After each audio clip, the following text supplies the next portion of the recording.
Real Madrid just debuted in the Club World Cup, and with it came the debut of not only Real Madrid's new manager Xabi Alonso, but also players like Dean Hoyce and Trent Alexander-Arnold, and even some youngsters like the young striker Garcia against Al Hilal just yesterday. I know it's the first game.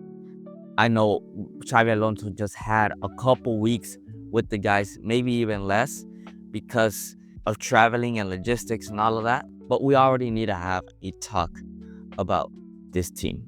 Now, as we all know, we ended up tying against Al Hilal 1-1, but I'm not here to talk about the score. I'm here to talk about the playing style. I'm here to talk about how we played, how the team played, how the players played.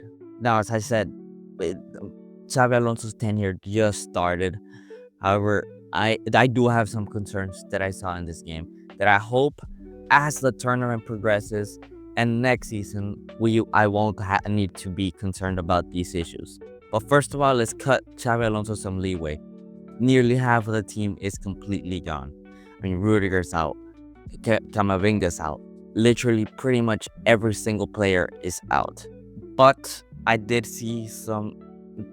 To me, the biggest issue was the way we played. I mean, with Xabi Alonso, I was not expecting to play the exact same way that we played under Ancelotti. However, seeing this match, it was exactly like if I was seeing Ancelotti. Like if Ancelotti had never left. Exact same game. I mean, we would drop back, counterattack against, no disrespect to Al Hilal, a smaller club, not as strong as a club. We played exactly like that. We didn't play a high press on these guys. And if we did, we would get broken up extremely quick. So that was extremely concerning to start off. I mean, I am hoping so that this is because Ancelotti was here for 4 or 5 years at Madrid, really ingrained this playing style that Ancelotti had put us through. And I'm hoping we don't play like this where we see improvements among the other couple of games. Now, my only criticism that I will say against Xabi Alonso is Inzaghi also just got into this team the exact same time that Xabi Alonso got into this team. And I mean, they played a great game at Hilal. They played really, truly a great game. And I mean, it shows in the result. We ended up tying with them. Not only that, but I saw once again some of those key issues that Ancelotti had done last season. Lucas Vazquez. I love Lucas Vazquez. Great player. He was an incredible player. However, he clearly cannot play anymore, man. I mean, he came in, he was getting absolutely destroyed in that right back position, man. Truly destroyed. It was insane to see this guy still keep playing. And if you played somebody like the youngster Garcia, I would expect you to debut another youngster at Madrid, see where he's at. There's no way he'd be worse than Lucas Vazquez. Lucas Vazquez did not keep his man at all. He was truly just getting played around on that right position. Not only that, Xabi Alonso decides to take out Raul Asensio for some reason, and it seemed like he was gonna play a 3-back. But why take out Raul Asensio when you don't have center backs to play in that position? Because as I said, Rudiger, Alaba, Militao, all of them are out. And he ended up dropping Tchouaméni, kind of playing this 3-back with like Valverde also being part of that 3-back. It was very strange. It did not work out. But instead of Raul Asensio, he ended up playing Arda Güler, who actually played pretty well. And a lot of Madridista channels have been talking about where Arda Güler is going to be and end up playing as in this Real Madrid system. As we all know, I believe Xabi Alonso really likes the way Arda Güler plays. He wanted it at Leverkusen. And I feel like we're going to see an Arda Güler who's going to be a more of a midfielder, taking over that Modric role, because he's an incredibly talented creator of passes, very good passing range. His vision is insane, and I believe he's gonna take over that Luka Modric spot that is gonna be vacant. And as I was talking about youngsters, man, Gonzalo Garcia had a great game, honestly. The goal he scored, he butchered the shot. I am not gonna lie, it hits up his shin, but it gets in. And then after that, he started headering every single ball. He was really fighting for every single ball to header it too.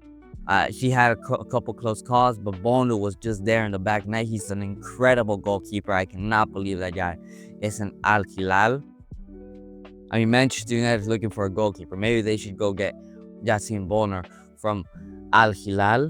But I mean, this guy was jumping over players like Koulibaly, massive, massive players, like if it was nothing. So I think we have a great prospect in our hands to take up that striker kind of hold it, like how kind of like target 9 position up there. See, overall, great performance by Gonzalo Garcia. Now, talking more about the negatives, because the reality is that there's more negatives than positives in this match. Vinicius Jr. continues to be in horrendous form. Dreadful form. Played horrendously bad this game once again. And hopefully he can get back into that Vinicius that we know. But my gosh. And a lot of people were like, why did I take him out when we needed a goal? Because he's not giving us anything. He really is not giving us anything right now. I trust Vinicius. I love Vinicius. But we're Real Madrid. We got to seek to win. We can't afford to allow Vinicius to get away with really poor performances for 6 months now. And I know it seems like I am zeroing in on Vinicius Jr. when Rodrigo had a great assist, but other than that, didn't do much. Same with Bellingham, wasn't able to do much. But the reality is, because Mbappe is not in the squad, and Vinicius, to me, is the face of Real Madrid, the guy who generates for Real Madrid, alongside Bellingham, and he didn't generate nothing. He didn't score anything. This was supposed to be his game, but he played dreadful. He truly played dreadful. And I don't know, man. This is the first game for Real Madrid, the first game for Xabi Alonso, but I couldn't see really much of what he was trying to go for, apart from the formation with the whole Arda Güler on the midfield and the 3-back at some point. The playing style was exactly the same. You might as well have kept Carlo Ancelotti if this is the way we are going to play. But I'm hoping it's, as I said, because Ancelotti was here for such a long time. And hopefully on Sunday, we're able to see a Real Madrid that at least is a bit tiny different. I'm really, really craving to see a different style of play than what Ancelotti had brought us. So I'll go ahead and really take a dive into that game, watch it on Sunday. I believe we're going against Pachuca. I'm not sure. But anyway, guys, I hope you guys enjoyed, and I'll see you guys on the next one.